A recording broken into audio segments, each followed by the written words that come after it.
Entonces, clase número 1 de la materia Historia de la Iglesia, trimestre número 2, ¿ok? Vamos a tener ahí como título las 3 etapas de la recopilación del Antiguo Testamento. Ok, hermanos, voy a hacer una recapitulación rápida para que entremos en el tema.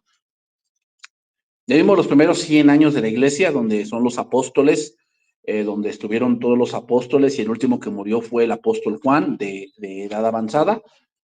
Y de ahí viene la parte que ahorita vamos a entrar un poco igual, de la parte de los padres de la Iglesia, que son más o menos unos 200 años.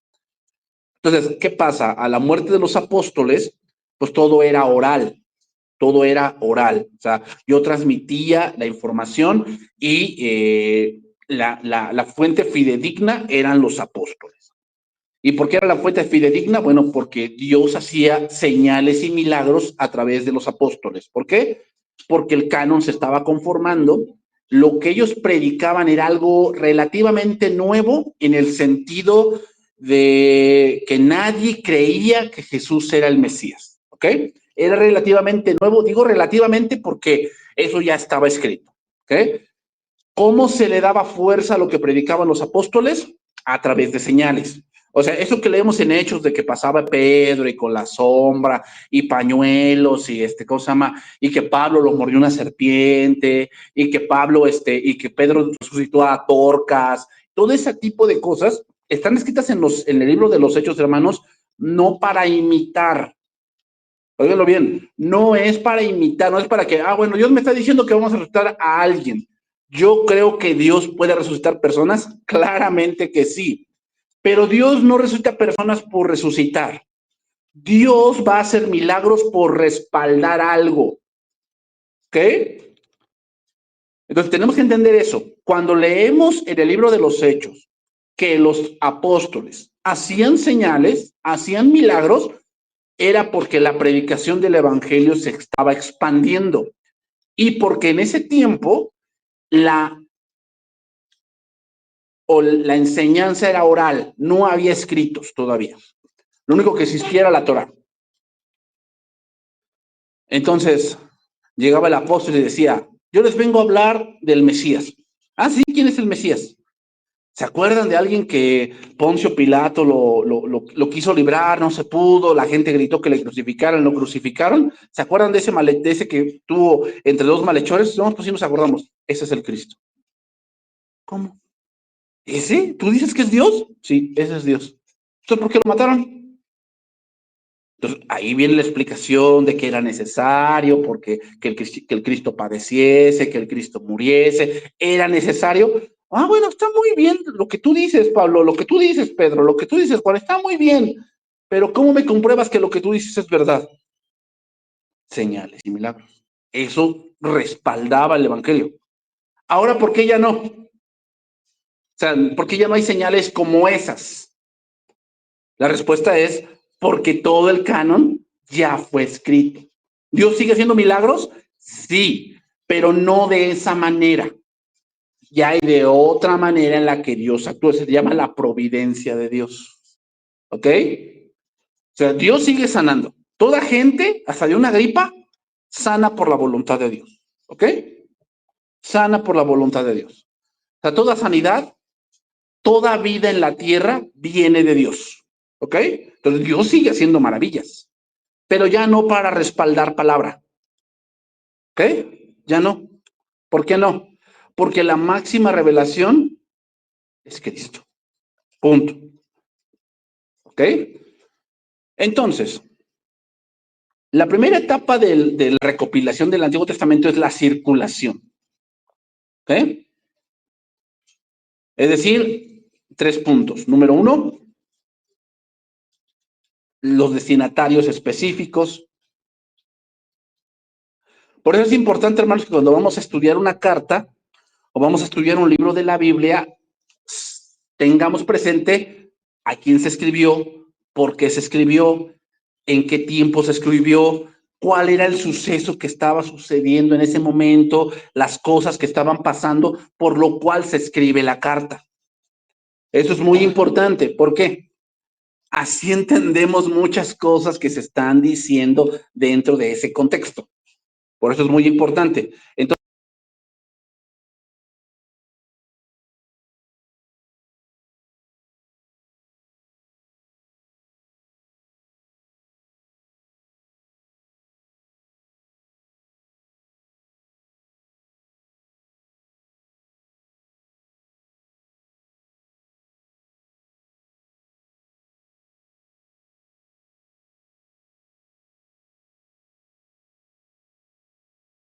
el Mesías, ese es el punto. Todo el Antiguo Testamento habla promesas, promesas, promesas, promesas, promesas, información, información, información, hasta que el Mesías aparece. Ese es el punto. ¿Ok?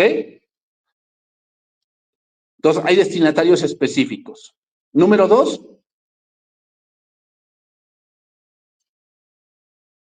propósitos de resolver cuestiones específicas. ¿Eh?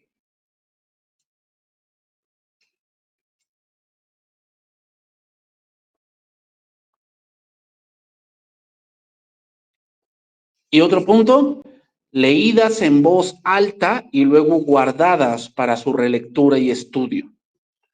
Es decir, ¿cómo identificamos qué es lo que es parte de la Torah? Bueno, ¿qué es lo que más se lee? ¿Qué es lo que más se acepta? A eso se refiere. Entonces, por decir, ¿por qué aceptamos Isaías? Jesús lo leyó y lo citó muchas veces. Entonces, es obvio que Isaías es un libro autoritativo. Es obvio. Jesús citó la Torah, entonces la Torah es aceptada. O sea, los primeros 5 libros deben ser aceptados porque Jesús citó los 10 mandamientos. Entonces debe ser aceptado. ¿Por qué aceptamos el Génesis? Porque Jesús se remontó a ese libro, ¿no? ¿Cómo dice que en el principio, varón y hembra los creó? ¿De dónde tomó ese punto? Del Génesis. Entonces, damos por hecho que el Génesis es un libro autoritativo. ¿Ok? Otro punto.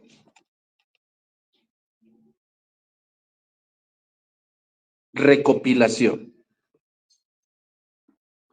La recopilación.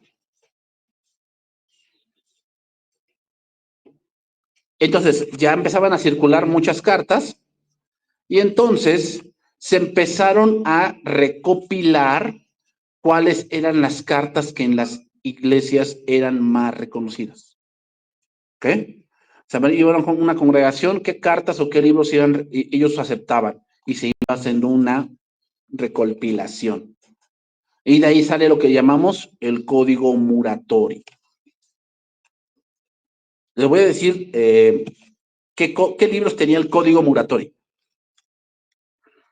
que se tiene en consciente que fue la primera lista que se tiene como evidencia que está muy cercana a lo que nosotros tenemos. Por si ahí tenían el Evangelio de Lucas, de Juan, de Mateo, de Marcos, estaban Hechos, las epístolas a los Corintios, la epístola a los Efesios, Filipenses, Colosenses, Gálatas, Tesalonicenses, la epístola a los Romanos, Hebreos, Santiago, la primera y segunda carta de Pedro, la primera, segunda, tercera de Juan, la epístola de Judas, estaba el Apocalipsis de Juan y el Apocalipsis de Pedro, el cual fue rechazado. Eso es lo que tenía el código Muratori, se parece mucho. ¿Cuáles faltan allí? Las de Timoteo, que son las cartas pastorales. Entonces, ¿cuáles estaban excluidas del código Muratori? ¿Cuáles estaban excluidas? Filemón, Tito, Timoteo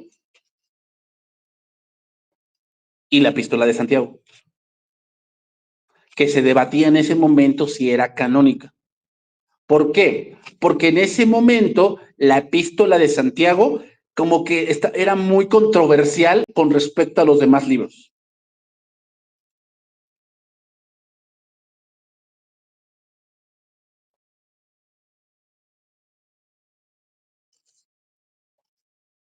Entonces, siempre han estado en la aceptación de la iglesia Entonces no era algo que de repente apareció, como el Evangelio de Judas, el Evangelio de Bernabé, el Evangelio de María Magdalena. No, no, no, así no es, hermano. O sea, que aparece y lo recopilamos. No, eso llevó tiempo. O sea, vamos a hacer una recopilación. Entonces, ya pasaron 200 años.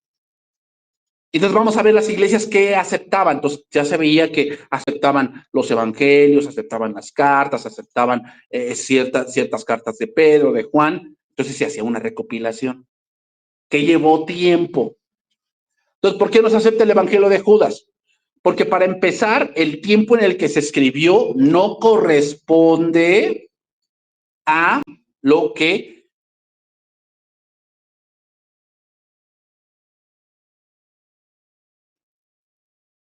¿Qué, hermanos?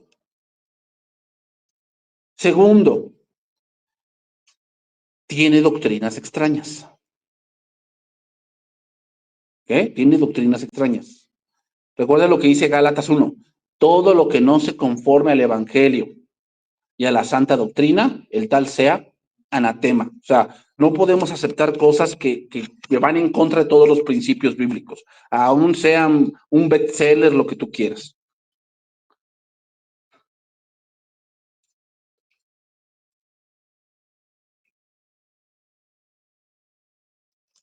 ¿Ok? Entonces, aquí nomás les voy a dar otro dato para pasar a otro punto. Entonces, primero fue la circulación, la recopilación y la tercera etapa, el reconocimiento. ¿Ok? El reconocimiento.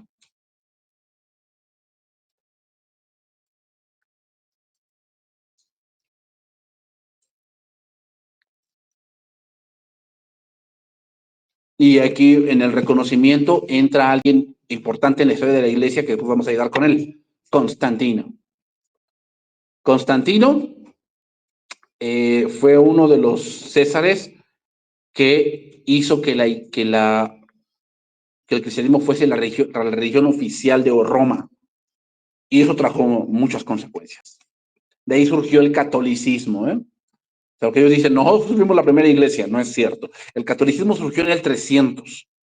O sea, la iglesia cristiana pues, surgió en Pentecostés. Entonces ellos aseguran, nosotros fuimos la primera iglesia. No es cierto. Nosotros hicimos la Biblia. No es cierto.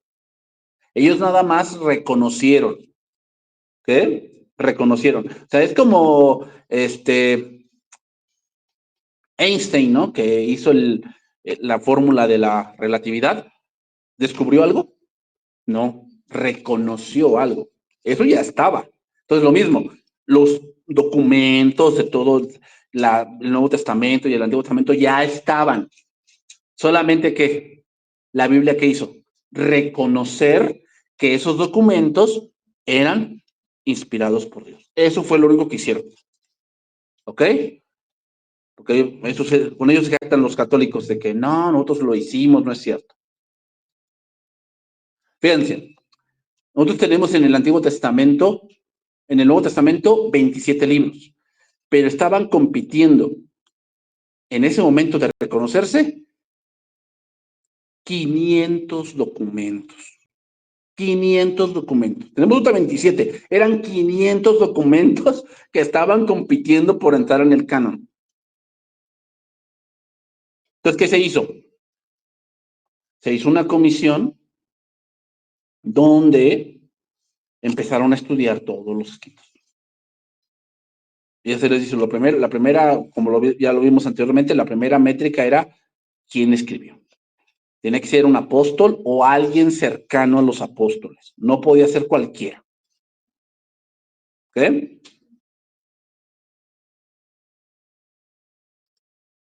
Para esto, Constantino comisionó a un hombre llamado Eusebio. Fíjense, de esos 500 se redujeron a 50 documentos. Y todavía estaban en verse.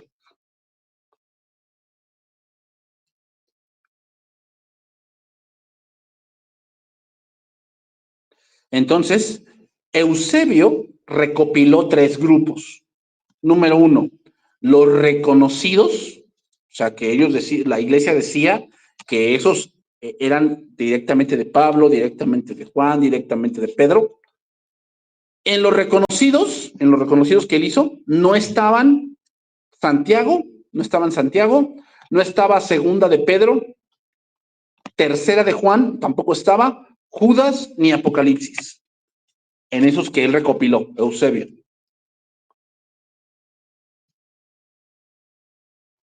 Luego estaban los cuestionados, o sea, como que, por decir, Hebreos no se sabe quién escribió Hebreos. Muchos dicen que Pablo, pero no se sabe. Otros dicen que fue Apolos. No se sabe. ¿Pero contradice las escrituras? No, no. Entonces era cuestionado porque no sabían quién lo había escrito. ¿Ok? Y los heréticos. Los heréticos. Hasta que llegó Atanasio, hermanos, en el 367. Atanasio en el 367, bajo el proceso formal, delimitó el canon a 27 libros, que son los que ahora tenemos. ¿Ok? ¿Cuáles dejó por fuera, hermanos? Todos los que fueran objeto de debate. Todos los que fueran objeto de debate, o sea que había mucha riña en aceptarlos, eso no los incluyó. Por decir, el libro de Enoch, la epístola de Bernabé, ¿no? El libro de María Magdalena, el Evangelio de Tomás. Hay varios ahí que están por fuera. ¿Ok? Bueno, vamos a entrar a otro tema, hermanos. Ahora vamos a entrar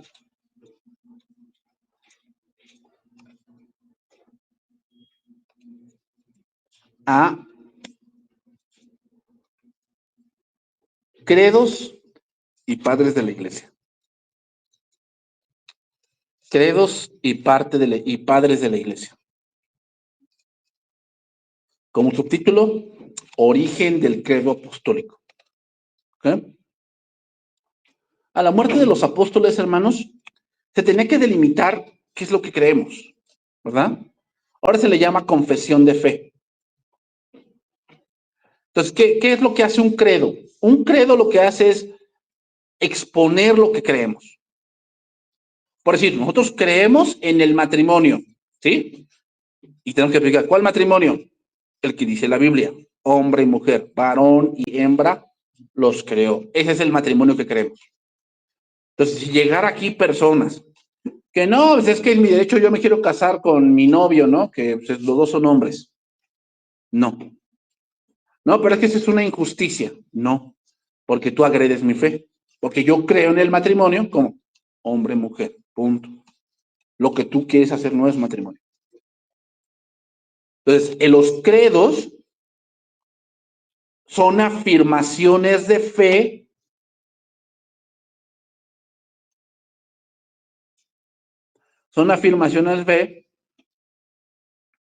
que se usan para afirmar verdades del Evangelio.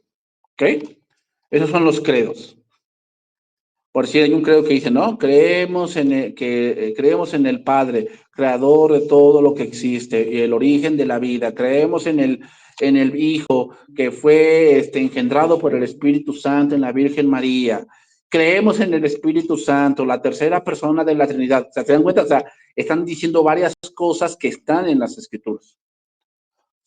Unos pocos ejemplos de esto, hermanos.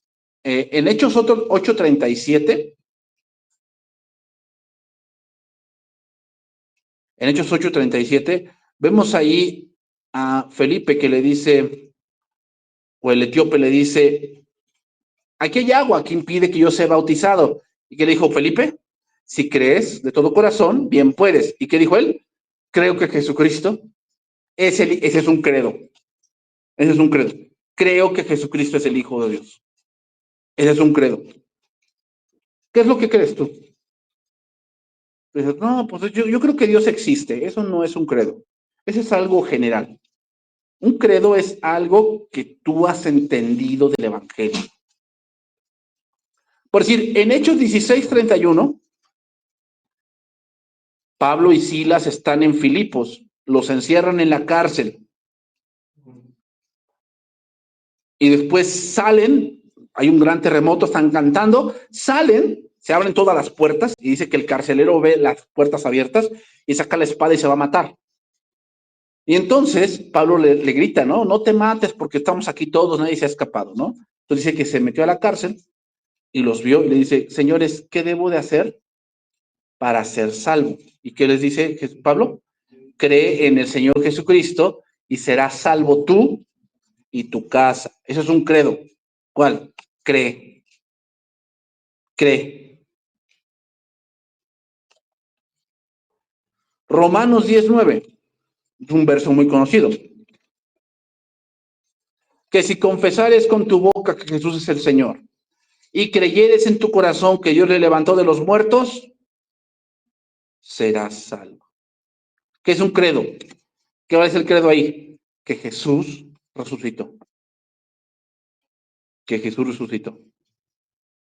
Primera Corintios 15:3.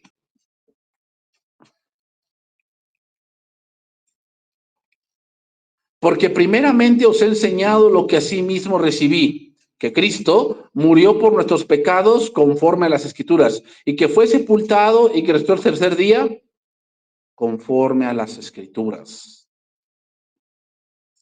¿Por qué crees esto? Porque la Biblia lo dice. El credo debe estar basado no en convicciones, sino en Escritura.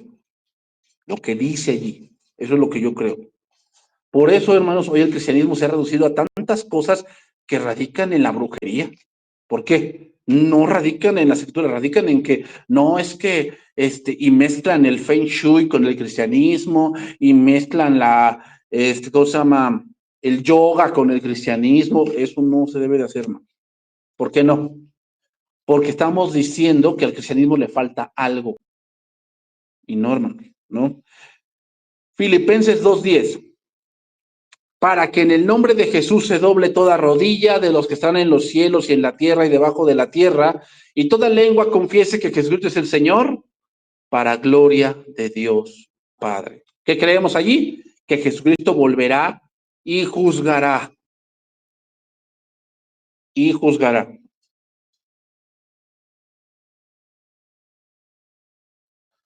Primera Timoteo 3:16. Dios fue manifestado en carne, justificado en el Espíritu, visto de los ángeles, predicado a los gentiles, creído en el mundo, recibido arriba en gloria. Ese era un canto de la iglesia primitiva. Primera Timoteo 3:16. Y vean cuántas afirmaciones hace el canto de Cristo. Segunda Timoteo 2:8. Acuérdate de Jesucristo, del linaje de David, resucitado de los muertos. Al decir del linaje de David, es que Dios cumplió su promesa que le hizo Dios a David, que habría uno que se sentaría en su trono para siempre. Ese es Jesús. Primera de Juan 5:1. Todo aquel que cree en Jesús, que Jesús es el Cristo, es nacido de Dios.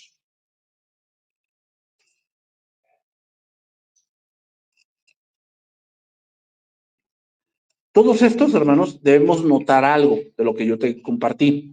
Solo confiesan al Señor Jesucristo. No hay ninguna referencia en estas confesiones de fe al Padre o al Espíritu Santo como sujetos a quienes se confiesa. ¿Por qué razón? Bueno, la razón es porque el segundo concilio que se hizo trató sobre la persona de Cristo. Y eso lo vamos a ir tratando un poco en la serie de los domingos, que se le llama la unión hipostática de Cristo.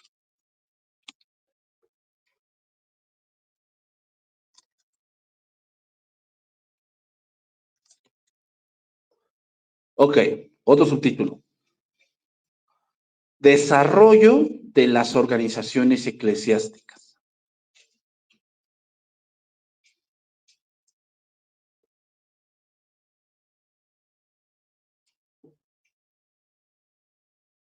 ¿Okay? ¿Qué fue lo que pasó?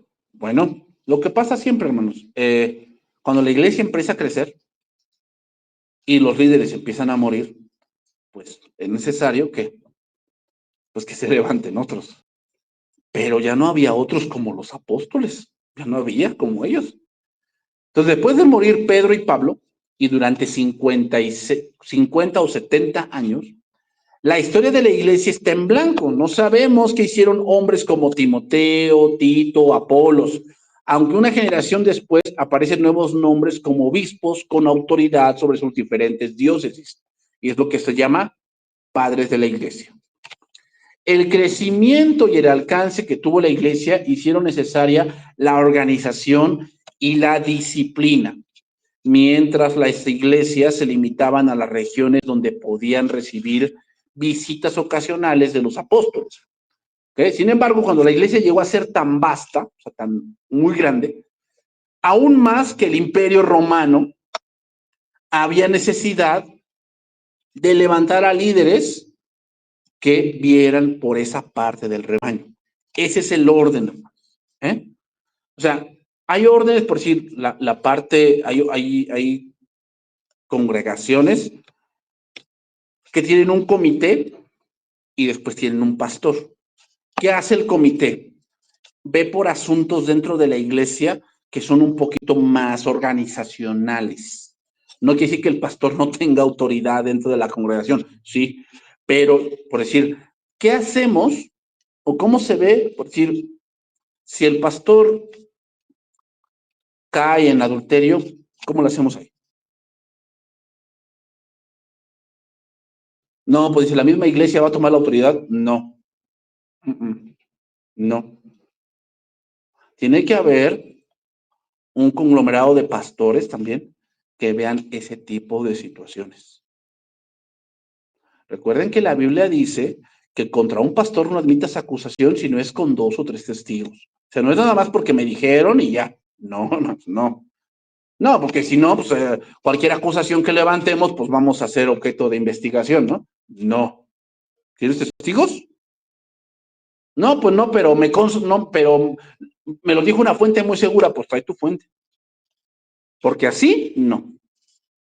Así no. Nada más porque tú sientes como que algo sientes que está mal, ¿no? Así como que yo presiento como que llego a la iglesia y algo está mal. Pues qué bueno. A lo mejor es que no comiste, los tamales te cayeron pesados del 2 de febrero y por eso sientes que algo está mal. Pero hermanos, así no es. ¿Ok? No es así. Ni tampoco es que alguien se levante en medio de la iglesia y yo lo acuso y aquí vamos a hacer un mercado. No, hermanos. No. Y yo me he enterado de congregaciones que así se las gastan. Y eso no edifica la iglesia.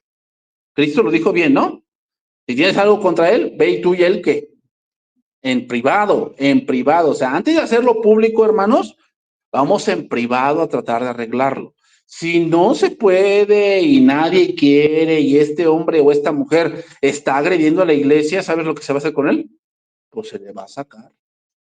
Y si sigue por fuera andar hablando y tratando de envenenar a la gente, pues públicamente se dice, hermanos, no reciban a fulana persona, no la reciban en su casa. Y si muchos van a salir, ah, no, pues, qué malo es el pastor, él porque no, seguro le caía gordo. No, hermanos. Recuerden que aquel, dice 1 Corintios 5, ¿no? Aquel que se diga hermano y anda haciendo cosas por detrás de pecado y que dice hermano, con el tal, ni aún comáis. ¿Mm? Con el tal, ni aún comáis. Entonces, hermanos, no podemos permitir que gente que está atacando a la iglesia, no al pastor, a la iglesia, esté conviviendo con nosotros. No, hermanos. ¿Por qué? Porque al final tú te vas a contaminar también. Eso se pega. Es como la viruela, ¿no? Cuando hay un brote de viruela, luego los aíslan, ¿verdad? Porque la viruela es muy contagiosa. Así es el pecado. Así es el pecado. Entonces, Otra característica distintiva de este periodo fue el desarrollo de la doctrina.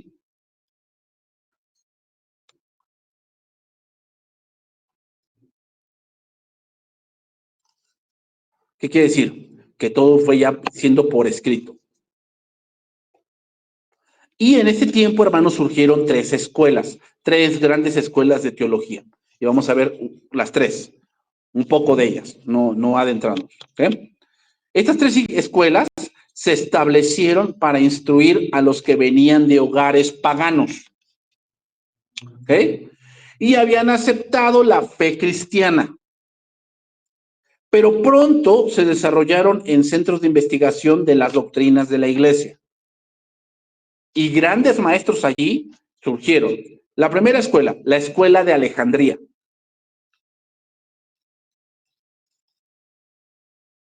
¿Okay? La escuela de Alejandría se fundó en el 180 después de Cristo por un hombre llamado Panteno. Era un ex filósofo estoico. ¿Quiénes eran los estoicos? Los estoicos eran hombres griegos y romanos, hermanos, que se gozaban mucho en el maltrato del cuerpo. O sea, que ellos querían dominar todas las cosas a base de la mente, ¿no? Dominar un carácter. Uno de los mayores estoicos que recordamos es Marco Aurelio. Marco Aurelio era un gran estoico, lector de muchas, era un gran lector, pero ¿qué creen? Gran perseguidor de cristianos. Un estoico decía,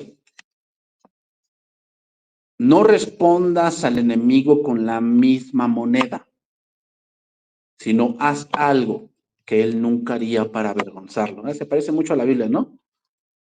Pero así ellos pensaban. Por decir, los estoicos tenían la costumbre que cuando ellos querían dominar cierta área de su vida, hacían un voto de silencio por algún tiempo. ¿Qué lograban con esto? Se dice que cuando tú dejas de hablar, tu mente se enfoca más en observar y en escuchar que en responder. Entonces podías ver cosas que hablando no podías observar. Eso era, o sea, los estoicos tenían ciertas cosas, ¿no? Pero como cristiano era eminente con el fervor a su espíritu y a la elocuencia de la enseñanza. O sea, este varón Panteno era un ex filósofo estoico, pero cuando se convirtió a Cristo, la palabra le abrió más el panorama. Eso es lo que hacen las escrituras. Y después de él fue Clemente de Alejandría.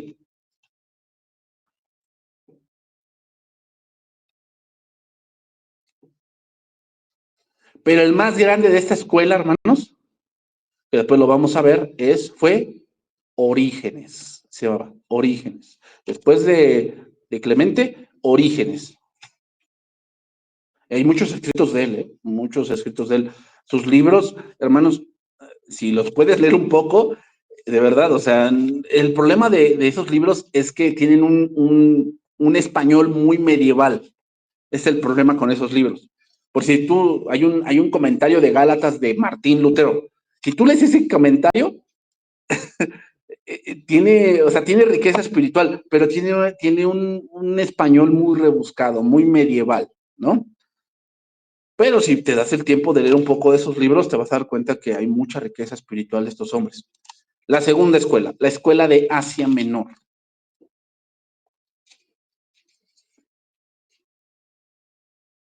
¿En qué consistía esta escuela? Bueno, no era en un solo centro, ¿qué, hermanos? Sino que consistía de un grupo de maestros y escritores de teología. Y el gran representante de esta escuela fue Ireneo. ¿Okay? Ireneo combinó dos cosas, el celo de evangelista y la habilidad de escribir.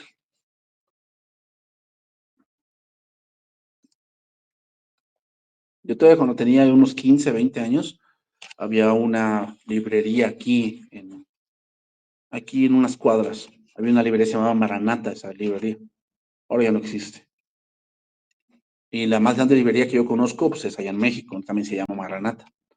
Pero hermanos, es triste porque si tú entras a esas librerías, ya no encuentras comentarios. Ya nada más lo que encuentras son escritos de que en honor al Espíritu Santo, tu vida nueva ahora, tu vida en victoria, arrasando maldiciones generacionales, atrayendo la bendición aquí y ahora. Ese tipo de escritos, hermanos, son basura. En verdad, son basura. Eso no es teología. Perdónenme, pero no. Teología es que tú tomes la Biblia como el centro y que conozcas más de Cristo. Entonces, hermanos, es triste, pero hoy un buen libro es difícil encontrarlo. Es difícil encontrarlo, en verdad. Y ahora ya por si tú quieres un comentario bíblico es bajo pedido. O sea, ¿quién nos está diciendo eso? Que la iglesia cristiana se ha ido más por las fábulas, porque eso de que tu vida nueva ahora, eso es una fábula. O sea, es un invento del ser humano. La palabra como autoridad en tu boca, eso es una fábula. La iglesia cristiana se ha ido más a las fábulas que a la teología de...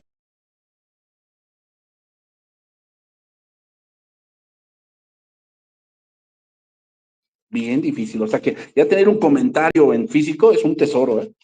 Y lo tienes, cuídalo, porque en verdad, o sea, es bien difícil ya conseguirlos, ¿no? Entonces, los últimos años las pasó en Galia, Ireneo, y murió como mártir alrededor del 200 después de Cristo. Y la última escuela, la escuela del norte de África. La escuela del norte de África.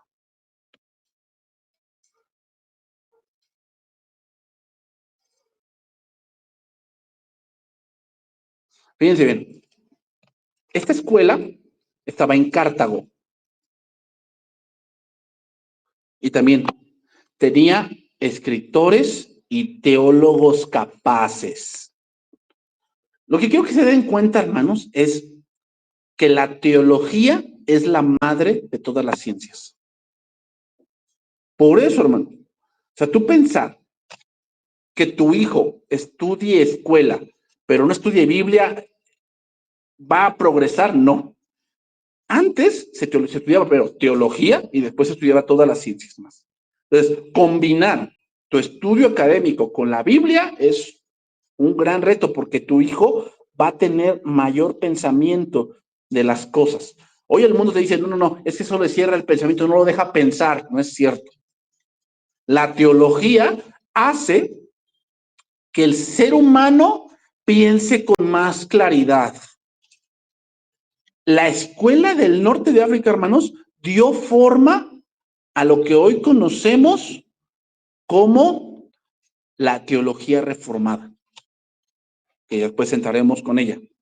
Eso fue más adelante. Pero aquí se empezó a dar forma al pensamiento teológico de Europa en la escuela del norte de África. Entonces, hermanos, sí, ¿por qué estudiamos más Biblia aquí en el instituto? Porque eso es teología. Necesitamos teología. ¿Okay? Los dos nombres más grandes de esta escuela fueron Tertuliano, Tertuliano y Cipriano.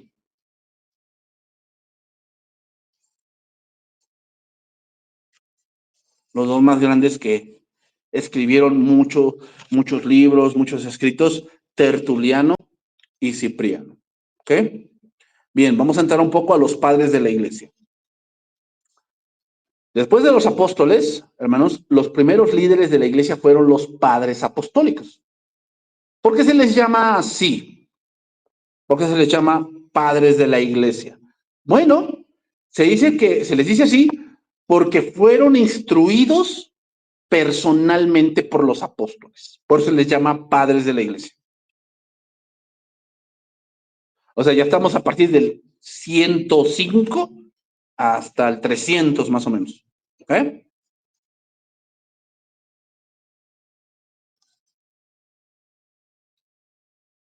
Y me dice, muchas de las enseñanzas de nuestro Señor Jesucristo no fueron tan claras para los discípulos. Y los hijitos de estos pobres, de estos padres de la iglesia, permitieron ver la realidad de esto. Recuerden, los apóstoles pusieron el cimiento, ya pusieron el cimiento. Los padres de la iglesia empezaron a construir los pilares. ¿Qué pasa? Los padres de la iglesia desarrollaron más la teología de los apóstoles.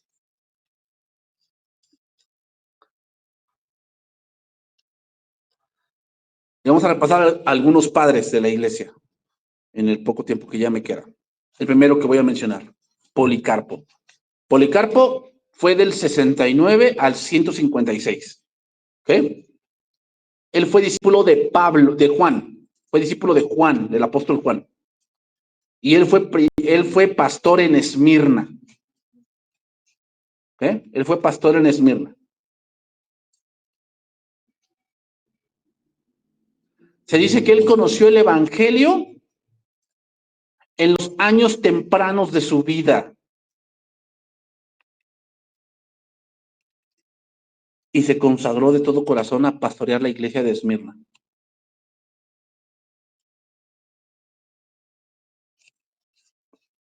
Dice que era muy respetado. No solamente por sus canas, que llegó a ser anciano, pero no murió de anciano. Y era muy piadoso. ¿Y adivinen quién lo persiguió y quién lo mató? Marco Aurelio. Lo arrestaron. Y dice que cuando lo llevaron a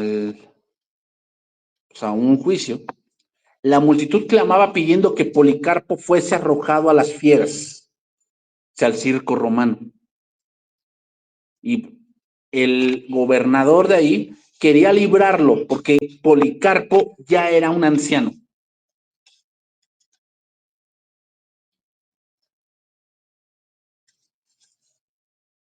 Se dice que en toda la ciudad empezó a correr el rumor de que lo estaban buscando y los hermanos le decían a Policarpo que se escondiera. Y entonces, no bien hubo llegado Policarpo, aparecieron los soldados buscándole, pues había sido traicionado por uno de los que estaban enterados de su vida. Hermanos, siempre va a haber de esos, ¿eh? Que se sentó contigo a la mesa y que te dijo que era tu amigo y toda la cosa. Va a haber de esos. Si Jesús lo tuvo, tú vas a tener uno de esos igual, que te va a dar por la espalda. Eso no es algo novedoso, hermanos, ¿eh? Y Policarpo pudo escaparse, pero las autoridades, sometiendo a la tortura a 2 esclavos, lograron ver el paradero de Policarpo. Cuando Policarpo se vio frente a sus perseguidores, comprendió que su fin había llegado y dijo: hágase la voluntad de Dios. Pero antes de todo eso, pidió que se le diese de comer a los soldados que habían venido a arrestarlo. Y después hizo oración y entonces se fue con ellos. Dice que eso conmovió a los paganos, porque ¿cómo era posible que un hombre así tuviera esa actitud? Se dice que cuando él llegó al gobierno, al gobernador que lo iba a juzgar, le dijo a Policarpo: nada más niega a Cristo y te dejo en libertad. Y él dijo: no, yo voy a negarlo. Si tú sabes lo que es correcto, pues sabrás hacer lo que es correcto. Entonces dice: yo te quiero dejar en libertad, pero convence al pueblo. Dice: no, Dios me dice que me someta a las autoridades, no a la gente. Entonces, no le echaron a las fieras. Fue ordenado que fuese quemado. Y pusieron la estaca y lo iban a amarrar. Y él dijo: no, no me amarren. El Dios que me trajo hasta aquí me puede dar la fuerza para soportar. Y sí, así, sin matarlo, fue quemado. Fue quemado y así murió Policarpo. El siguiente, Ignacio. Se llama Ignacio de Antioquía. Del 67 al 110. También fue discípulo de Juan. Ignacio. Él fue pastor de Antioquía Y dice que cuando el emperador Trajano visitó Antioquía, ordenó su arresto y lo condenó al circo romano. Entonces, de Antioquía a Roma era un largo camino. ¿Saben por qué hacían eso, hermanos? Se dice que los romanos creían que cuando mandaban a un pastor de un lugar a otro lejano, era para mitigar su espíritu. O sea, para que en todo el trajinar del camino, toda la parte de un pan duro, agua fría, todo ese tipo de cosas, ellos como que dijeran, no, pues ¿saben qué? Entonces ya no quiero. Por eso lo hacían. Pero ¿qué creen? En todo el camino a Roma, los cristianos de todos los lugares donde él iba pasando, se acercaban a la celda de Ignacio y le daban comida y vestido y lo animaban y le oraban por él. Pues así cuando se iba a rendir. O sea, en todo el caminar, los cristianos iban, ¿qué le hace falta a Ignacio? Ah, le hacen falta, y le llevaban zapatos, le llevaban ropa, comida, oraban por él. Y así Ignacio pudo repartir muchas cartas que él escribió. Es más, cuando llegó a Esmirna, se encontró con Policarpo. Y bueno, fue llevado al circo romano y ahí fue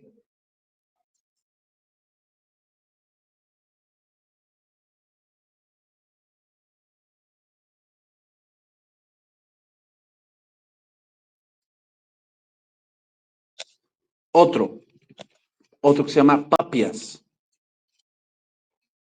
otro discípulo de Juan. Juan hizo muchos discípulos, muchos discípulos.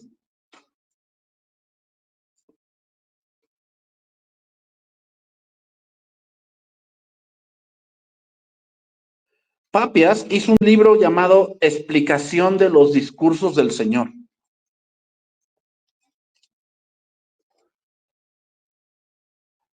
en el cual él explica que él escribió meticulosamente cómo Juan le relataba lo que Jesús decía. O sea, él dice que se dio a la tarea de escribir rigurosamente y puntualmente todo lo que Jesús le dictó a Juan. Y murió este hombre, Papias, en Pérgamo, más o menos al mismo tiempo que Policarpo. Otro nombre, Justino Mártir. Justino es interesante el cómo Justino llegó a Cristo. Justino era un filósofo, y él anhelaba encontrar el porqué de la vida y el porqué del gozo humano. Y dice que lo buscó por mucho tiempo, hasta que se topó con algo. ¿Cuál? La muerte de los cristianos. Se daba cuenta que él no entendía cómo aquellos mártires tenían, eran fervientes, eran activos, desinteresados, eran hombres que no les causaba miedo morir. Eso les como que le impactó, dijo, ¿qué tienen estos que yo no tengo?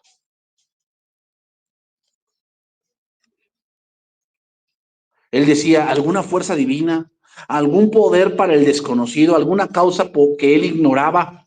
En fin, un algo tenía que haber que infundiese tan dulce esperanza, que infundiese tanto heroísmo, que diese ánimo y vida al movimiento que no habían podido detener las espadas ni las fieras salvajes de los romanos. Algo tenían estos cristianos. Y dice que caminando un día, pensativo, por las orillas del mar, vestido con una toga de filósofo, típicos de ellos, encontró a un anciano venerable. Y ese anciano le predicó de Cristo.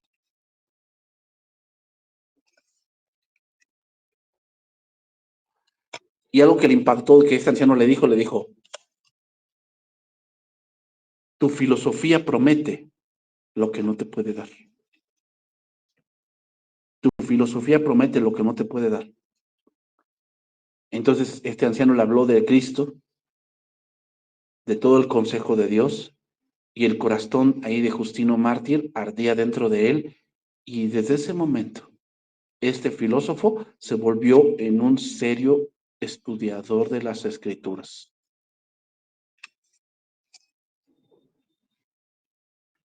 Dice que él escribió una defensa del cristianismo dirigida al emperador de Roma. Fue uno de los hombres más capaces de su época. ¿Te das cuenta, hermanos?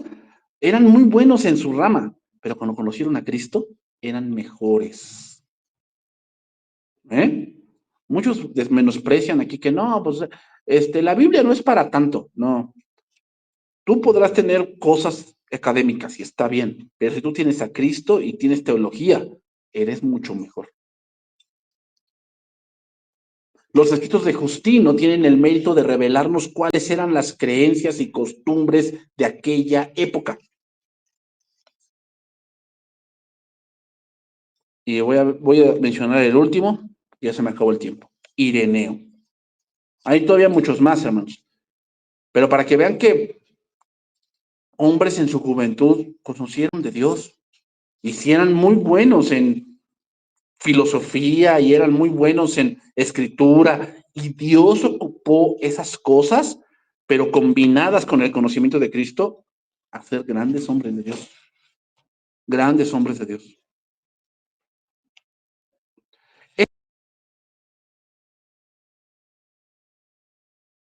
Este ya no fue discípulo de los apóstoles, este fue discípulo de Policarpo.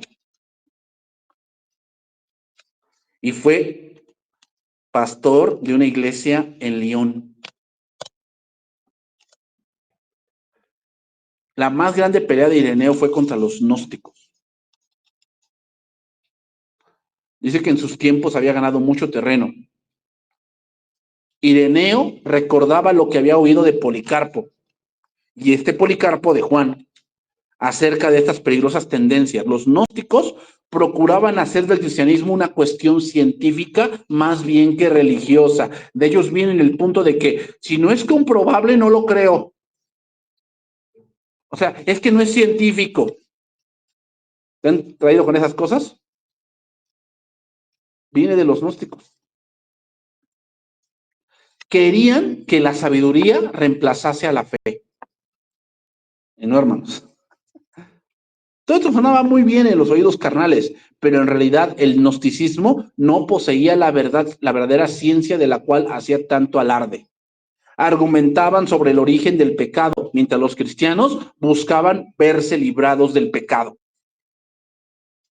Confundían el árbol de la ciencia con el árbol de la vida. Pero los cristianos, hermanos, digámoslo, no se oponían al estudio de estos problemas, sino a hacer consistir la religión en esas enseñanzas estériles, discutiendo la ciencia que no nos hace sabios para la salvación. Ireneo murió como mártir. También. Dice que cuando él iba a morir, dice que mencionó a Policarpo, a Juan el apóstol y a Cristo como su gran maestro.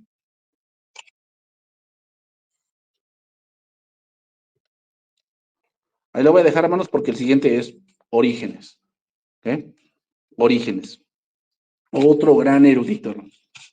Pero estos hombres eran diestros en muchas cosas. Pero cuando Cristo llegó a sus vidas, fueron más. Entonces aprende eso, hermano. O sea, sí, eres muy bueno en algo, pero si conocieses a Cristo, serías más. Serías más. ¿No? Por eso cuando dicen, no, bueno, es que, bueno, no es cristiano, pero, o sea, nada más le falta eso, pues le falta todo. ¿No? Le falta todo, porque el que no conoce a Dios no conoce nada, hermanos. O sea, conoces algo que tú crees, pero no es así.